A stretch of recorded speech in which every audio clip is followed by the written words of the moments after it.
You probably have heard it's easier to retain an existing member than it is to gain a new one. Well, tonight, we'll just see what we can do about keeping those members. In this session tonight, you will learn how and when to start membership retention, why people join Toastmasters, why members don't renew, and what added value you can provide to increase membership renewal.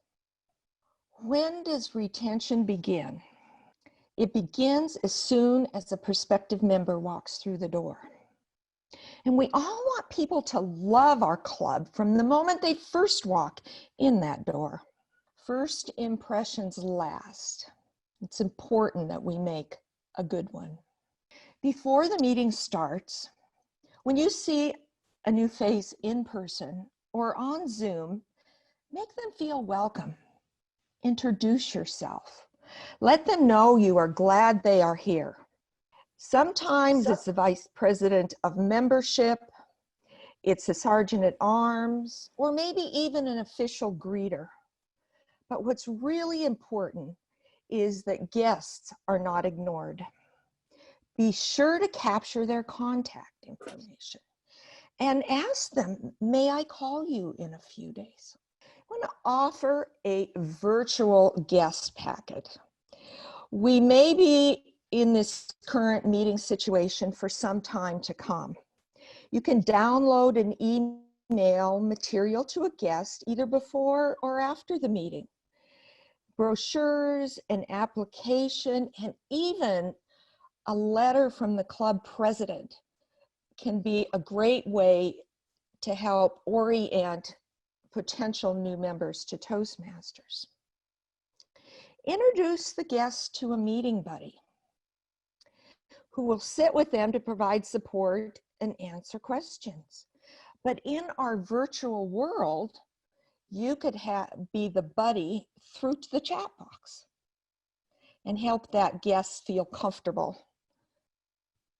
During the meeting, introductions are very important. Make sure that you introduce the guest to your members. Ask them, what brought you here? If time permits, you can ask members to introduce themselves. By saying how long they've been a member, it can show a guest that you've got newer members as well as long-term members. Invite your guests to participate in table topics. I think it can be less intimidating if you let them know at the beginning of the meeting that they will be offered the opportunity to participate. But if you do invite them, don't ask them first. Have at least 2 members speak to show them how it's done, then invite them to take a question, assuring them that it is optional. And be sure to ask the guests to share comments about their experience. Invite them back next week. And I always like to say, you are welcome to come back and visit us next week. And if our club feels right to you, I hope you will consider joining. In the beginning, you want to make the application process easy. If the VP of membership, or maybe it's the treasurer, has an application ready to go that they can email out to the person so they don't have to wait for it. You've got it, it's ready, you can explain to them the portions they need to fill out, making sure that they sign that application and letting them know they can take a picture and email it to you. They can photocopy and scan it. They can even go the old-fashioned way, which is print it off and put it in an envelope and mail it to you. And process dues promptly. Maybe you remember in the old program, if your club had purchased a series of competent communicator manuals, and when people wrote that check and you handed them manual. Remember how excited they were? They were really happy to be on board and start their journey in Toastmasters. So make sure that you process them quickly. And welcome the member warmly. It's a big deal for them to join Toastmasters. Some people, it may be a bit of a financial burden, or maybe this is the scariest thing that they have ever done, was to decide to join a Toastmasters club. So really make them feel welcome and that they made a good decision. And Toastmasters asks us that we always vote new members into our clubs. New member orientation. Now, whether your club has a formal or an informal orientation process, what is important is that your new member understands your club processes. If they want to sign up for a role, what do they do? If they need to find the grammarian sheet, where do they go? How do they sign up to give speeches? Helping them orient in this way will get them off on the right foot. Find a mentor that is supportive and knowledgeable, and especially about pathways, because they're going to be the go-to person. And absolutely, we need to support pathways. You need to have somebody who understands pathways, who really feels excited about it. And that could be your VP of Pathways, maybe it's your VP of Education, but somebody to help support pathways and get them off immediately on the right foot. Most importantly, we need to help meet individual needs. It's a big challenge in all clubs.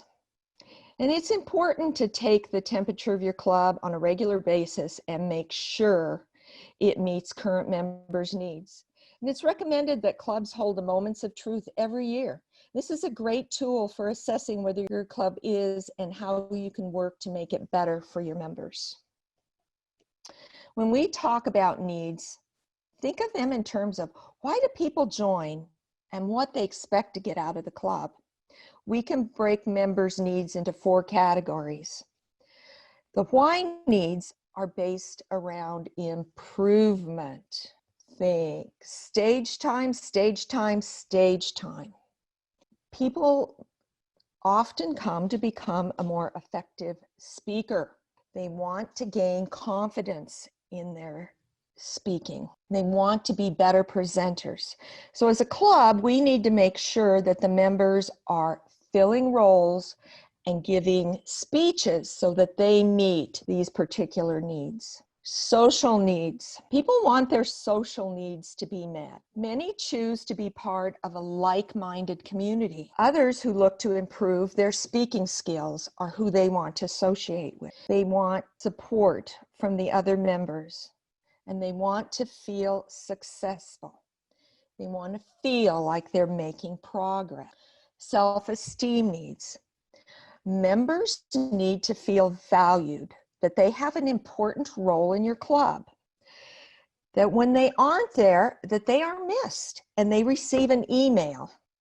Members need to be thanked. They want to feel important. And sometimes this could be just an email or a card in the mail, or to thank someone in front of the whole club makes them feel appreciated and special. This is what makes people want to do it all over again. And finally, there are educational. We should never forget that many people do join Toastmasters to further their career. They come to learn. They value the experience they receive when they run meetings or serve in club officer roles. They seek the knowledge that is gained from writing and delivering speeches. And above all, they need a safe place to practice. Many join to become better speakers, and they found terrific leadership training and a place to practice. That's what we're really noted for in Toastmasters. Try it out at your club first before you take it out to the real world. And for many, they develop a passion for learning. If you do, you will never cease to grow. And I think you'll find that we have many members in Toastmasters that's why they keep coming. They have that passion for learning. And now that we know why people join our clubs, it's time to focus on why they don't renew. You may be surprised to see that our average retention rate is just over 50%, and that the average member tenure is only 2.4 years. In order to turn that round, we need to explore the reasons members give for not renewing. It's interesting to look at this survey taken by Toastmasters International less than 2 years ago. 3 of the 4 reasons that people gave for not renewing are really out of our hands. Their time constraints, their personal lives, or if they have a new interest or commitment. We really can't do anything about that. It's that other 20% that I think we need to focus on. So if we look at this and read between the lines, what can we learn? We should contact everyone who does not renew. Is there someone or something in the club that is driving people away? We need to know. People want mentors, and don't think that mentors are only for new members. Seasoned Toastmasters can benefit from a mentor too. We need to work harder to show how we can use what we learn in Toastmasters to connect us to the real world. Testimonials can make that happen. Maybe have members or guests tell their stories as to how Toastmasters has helped them in their career or maybe their volunteer life. Need to ask some hard questions. Does your club deliver on its expectations? Do we see real improvement in our members' speaking skills? Can we look at our members and, wow, I remember when he joined 6 months ago, his confidence level has just soared. That's what we want to be able to say about our members. Can we confidently say that our members understand how to advance through pathways? And does everyone feel like they're part of the gang? And do we appreciate and celebrate our members? We need to remember what we value, we hold on to. And I like to look at myself as an example of that. My home club is Marylhurst Toastmasters in West Lynn. I joined that club 11 years ago. It took me less than 10 minutes to drive to Marylhurst University.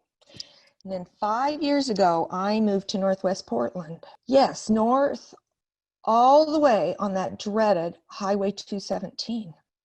Now, when we were still meeting in person every week, I would leave my house at 5:30 p.m. to get to that 6:30 meeting because my club gave me value. And just because I now had to drive 20 miles one way through rush hour traffic, I was not willing to give up the value that I receive from my Toastmasters club. And that's the kind of value that we want to make sure that we give to each and every one of our members. So we need to figure out how to offer massive value to everybody that joins our clubs.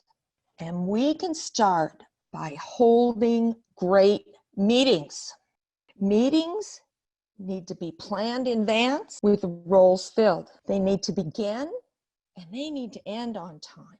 We need to make sure that all speeches are pathway speeches because everybody needs to follow the criteria for the speech that we are giving. We need to have our evaluators follow a criteria when they evaluate us. Pathways program is set up for particular learning, and that's what we want to see in our clubs. We don't want to see people who just get up and talk for 7 to 10 minutes. It's not really the intention of Toastmasters. Part of it is when we have to follow the criteria, it's really teaching us something. We want to learn to give meaningful evaluation. People don't want harsh evaluations, and they certainly don't benefit from the whitewash evaluations. Oh, that was such a great speech. I just loved it. And I really don't have any criticism from you. Remember, evaluations are all about helping our members grow. And when people get these meaningful evaluations, they receive value. Want to provide periodic education. Might ask an experienced member in your club or someone from another club to present a topic such as giving effective evaluations, maybe how to find speech topics, or how to leverage your Toastmaster experience outside the club. So think about that, and it makes your clubs more interesting if you periodically offer an education session. Applause, energy are vital. It's a little tough in our virtual world, but we can do our little reaction button, put those little applause hands up there. Many of us do jazz hands. And in some clubs, at the end of a speech, everybody unmutes and applauds. So there's lots of ways that we still can carry that on. Need to recognize our members. I know many clubs gave out the ribbons like the best table topic speaker, the best evaluator, best speaker. That is just part of their club culture. But in our virtual world, we can create some fun awards. Just design them on the computer and do a screen share. Perhaps the No Ums Award, or how about the best Zoom background? And have a fun theme. We all get tired of the same old, and it's fun just to jazz things up a bit. I remember the very first Zoom meeting that Marylhurst Toastmasters did. I was the Zoom master, and I opened the meeting, and I thought, I have a cowboy hat in the closet. I went and got my cowboy hat and put it on. Never said a word to anybody, and people got on, and as our Brady Bunch screen started to fill up, I saw Ginny came back wearing a big red hat. Lisa came back with her garden hat on. Loretta wore her wedding hat. Graham had his baseball cap. John wore a stocking cap. And it was just fun to watch people engage as they'd get up and leave, and then they'd come back wearing the hat and have a big smile on their face. They were having a fun time. People like to be part of fun events. As clubs, we really need to invest in our members. No, we got them, now we can sit back and relax. Cannot be our mantra. We have got to invest in our members right from the beginning. Now, Dr. Smedley said, we learn best in moments of enjoyment. We need to try different ways to bring fun and variety into our meetings. Have to ditch the same old. And we need to know what our members' needs are. The member who joined your club a year ago to feel more confident, who was just scared to death to have to stand up and present at work. It's been a year now. They may feel quite confident with that. Those needs have been met. You need to talk to those people and find out. Now that you've accomplished this, what would you like to work on next? Maybe you would like to be in the humorous speech contest. Might provide a little support and encouragement for that. But it's really important to know what it is that our members are looking for.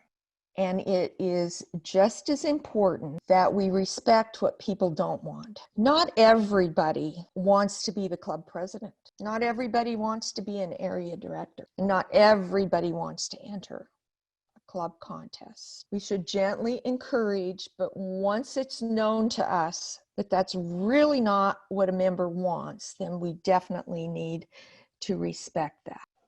And one of the most important aspects of Toastmasters, and I think everyone will agree, is the idea of camaraderie. I know at Marylhurst, we've had visitors come through the door and they'll say, "You're really family, aren't you?" And it's because we enjoy one another's company and we care about one another. In our club, we have about a 60-year age span between our youngest and our oldest member.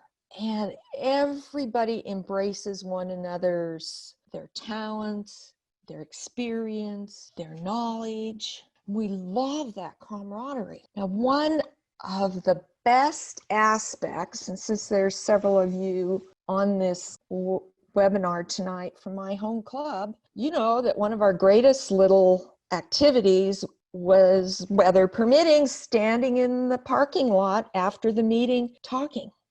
That might go on anywhere from 10 minutes to an hour. And I don't know about you, but I really miss that. So what we have instituted is something we call happy hour. When the meeting is over, it's declared meeting adjourned by the club president, and then everyone unmutes themselves. And if you want to stay and chat, you get to do that. And sometimes those happy hours go on for an hour, and it's just a fun time to reconnect with our friends. So we all need a strong, compelling, and personal reason to keep us coming back. Positive emotions will help cultivate a stronger community. And above all, we need to remember to have fun.